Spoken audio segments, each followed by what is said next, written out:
ये है cellular jail की कोठरी नंबर 52, जहां भारत के महान स्वतंत्र सेनानी वीर सावरकर को 10 सालों तक रखा गया था और उन्होंने जीते जी नर्क का अनुभव किया था। 50 साल के कारावास की सजा सुनाकर अंग्रेजी हुकूमत ने जब वीर सावरकर को सेल्यूलर जेल में भेजा, तब उन्हें देखकर वहां का जेलर डेविड बैरी बोला, इस कायनात में एक ईश्वर है जो स्वर्ग में रहता है, लेकिन पोर्ट ब्लेयर में 2 ईश्वर हैं, एक स्वर्ग वाला ईश्वर और दूसरा मैं यानी बैरी। जिस पोर्ट ब्लेयर की बात बैरी कर रहा था वो थी अंडमान की राजधानी, जहां मौजूद थी काला पानी जेल। दूर सुदूर टापुओं पर बना एक ऐसा कारागार जिसे धरती पर मौजूद नर्क कहा जाता था। 20वीं सदी में जब देश में आजादी का आंदोलन अपने चरम पर था, तभी अंग्रेज क्रांतिकारियों को पकड़कर काला पानी यानी सेल्यूलर जेल में डाल देते थे। यहाँ उन्हें इतनी मानवीय यातनाएं दी जाती थीं कि वे हर दिन मौत की दुआ मांगते थे। लेकिन विडंबना ये थी कि जो कैदी मरना चाहते थे उन्हें तड़पा तड़पा कर जिंदा रखा जाता था, और जो जिंदा रहना चाहते थे उन्हें तिल तिल कर मारा जाता था। कहा जाता है कि आजादी की लड़ाई के दौरान करीब 80,000 कैदियों को काला पानी जेल भेजा गया था। इनमें से केवल 300 कैदी ही जिंदा लौट पाए। बाकी 50,000 कैदियों का क्या हुआ, यह आज भी एक गहरा रहस्य बना हुआ है। यहाँ अंग्रेजी हुकूमत द्वारा कैदियों को कठपुतली की तरह अपनी उंगलियों पर नचाया जाता था। दिन भर उनसे कठोर मेहनत करवाई जाती और जो कैदी काम पर ना जा पाए उसे कोड़ों से पीट पीट कर मरने के लिए छोड़ दिया जाता था। लेकिन कैसी थी काला पानी में कैदियों की दिनचर्या? अंग्रेजों ने इस जेल का निर्माण समुद्र के बीचों बीच मौजूद सुदूर टापू पर क्यों किया? इस खौफनाक जेल को काला पानी क्यों कहा गया और कैसे काला पानी जेल में कैद एक कैदी ने भारत में ब्रिटिश हुकूमत के वायसराय लॉर्ड मेयो को मौत के घाट उतार दिया था? जानने से पहले हर भारतीय वीडियो को लाइक करके कमेंट बॉक्स में जय हिंद जरूर लिखें। सन 1850 अंग्रेजों ने हिंदुस्तान के बड़े हिस्से को गुलामी की पीढ़ियों में बांध रखा था। उस दौर में आजादी के लिए उठने वाली हर आवाज को दबा दिया जाता था और आवाज उठाने वाले को यातनाएं दी जाती थीं।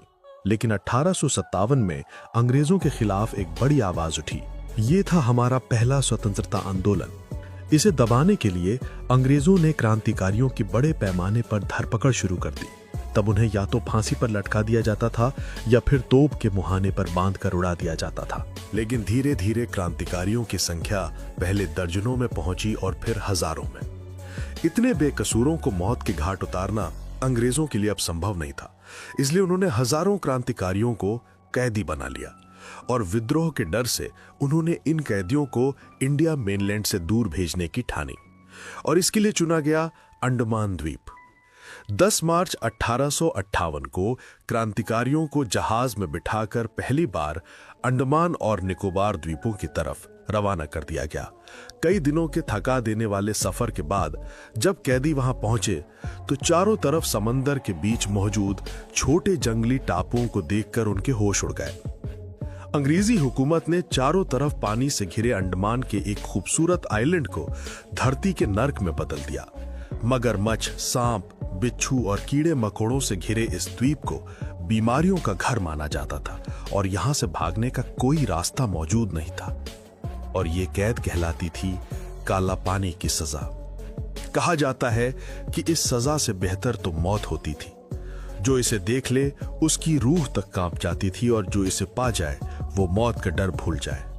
यहाँ सबसे पहले ब्रिटिश अधिकारियों के लिए कैदियों से जंगलों की कटाई करवाई गई और कमरे बनवाए गए।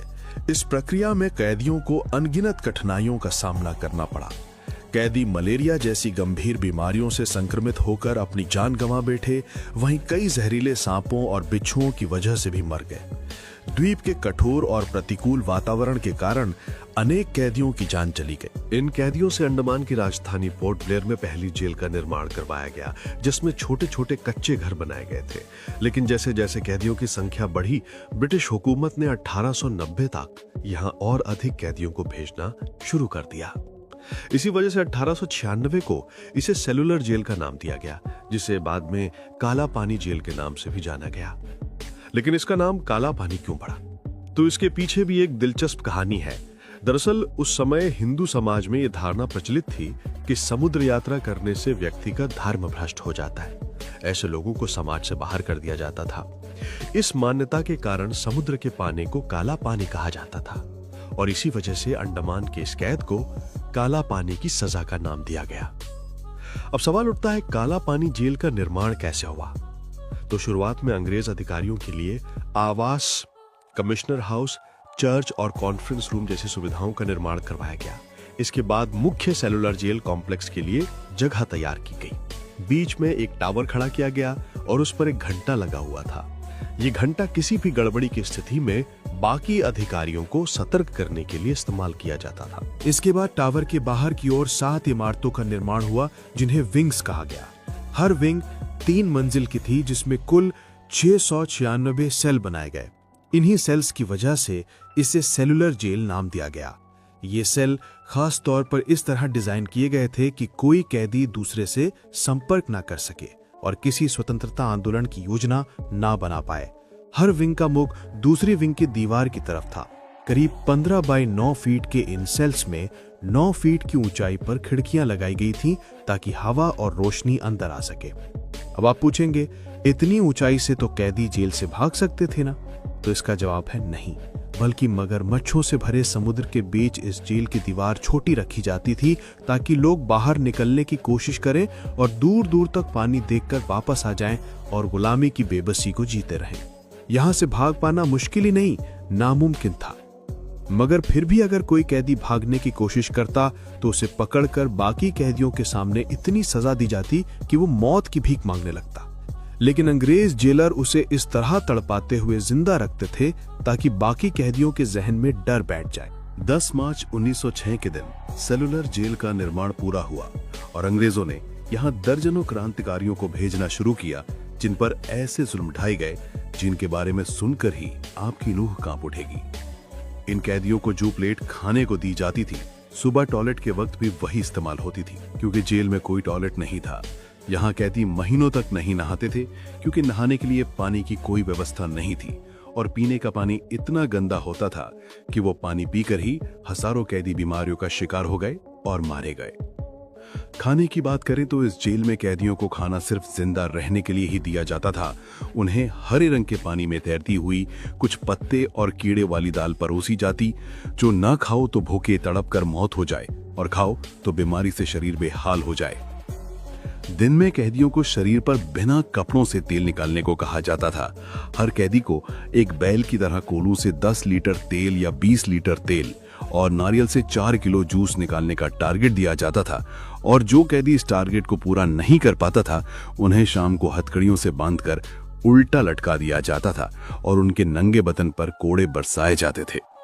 अंग्रेज सिपाहियों द्वारा उनके साथ भेड़ बकरियों से भी बदतर व्यवहार किया जाता था और कैदी मुंह पर ताला लगाकर चुपचाप जुल्म सहते रहते। काला पानी जेल के एक सेल में सिर्फ एक कैदी रहता था, जिसके गले पर पट्टे में उसकी सजा लिखी होती थी।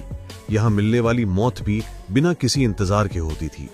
कभी भी किसी को फांसी दे दी जाती थी तो कभी किसी को तोप के सामने रखकर उड़ा दिया जाता था।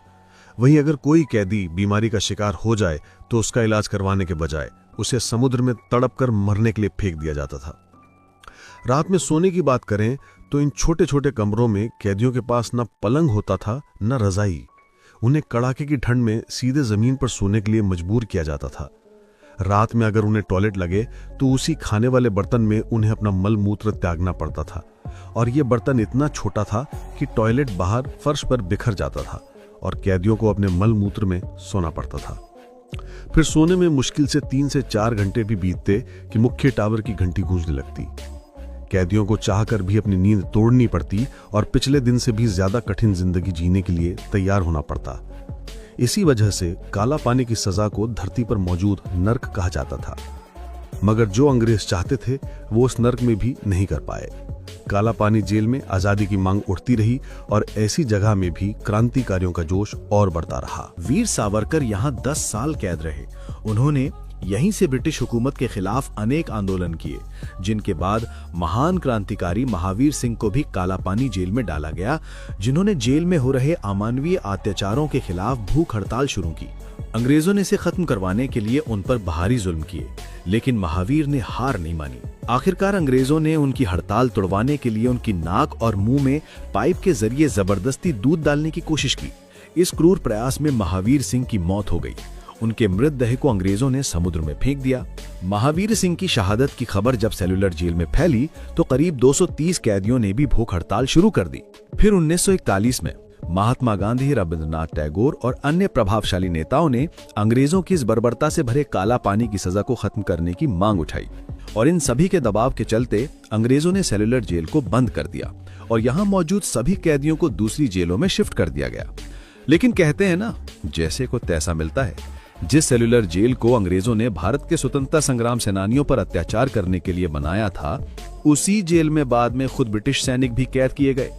दरअसल 1942 में विश्व युद्ध के दौरान जापान ने अंडमान निकोबार आइलैंड पर कब्जा कर लिया, तो उन्होंने अपने दुश्मन यानी ब्रिटिश सेना के कैदियों को इसी काला पानी जेल में बंद कर दिया और जापानियों ने इसी जेल में अंग्रेजों को वैसी ही सजा दी जैसे अंग्रेज भारतीयों को देते थे। तो आज के लिए बस इतना ही।